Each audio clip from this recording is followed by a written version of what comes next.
最佳服裝造型設計獎嘅。呢個獎咧咁特別嘅，揾啲特別嘅老友記出嚟攀下先得啦。你要係靚人，咁即係我冇份。呢個情況之下嘅靚人又要特別嘅，我知道啦。老友記張國榮先啦。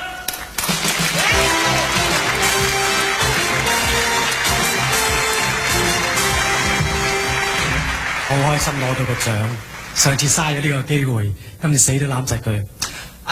今年大會就增設咗呢一個最佳服裝設計造型獎，我覺得非常咁有意義。點解呢？因為每一次我覺得攞親獎呢，都係好多就係我哋台前即係銀幕上嘅朋友，而忽略咗呢就喺幕後嘅工作人員。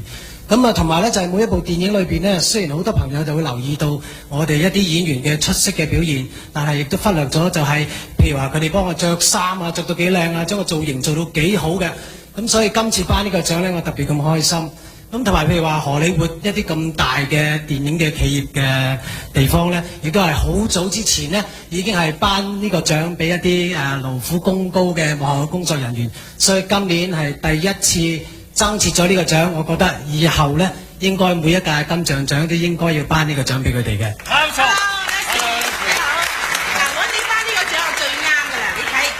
衫咁靚，你嘅人又咁靚，係咪啊？你最啱呢套瞓覺呢套啊，係咁意寫俾你哋嘅啫。瞓覺打波呔，你攞嚟講啊你。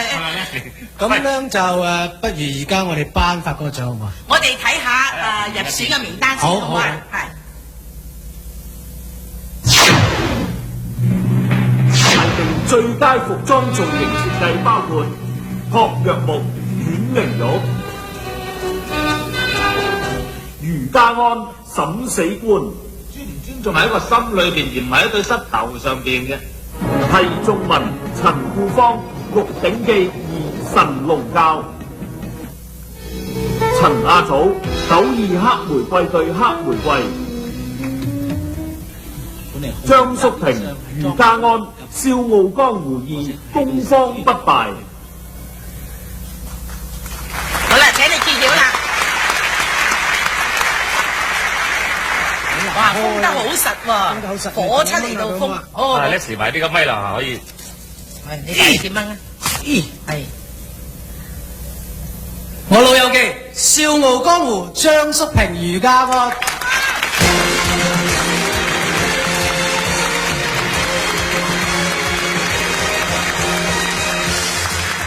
今晚兩位朋友呢都係唔可以親身嚟領獎，咁我哋請到阿青霞姐同埋阿徐克嚟領呢個獎好唔好？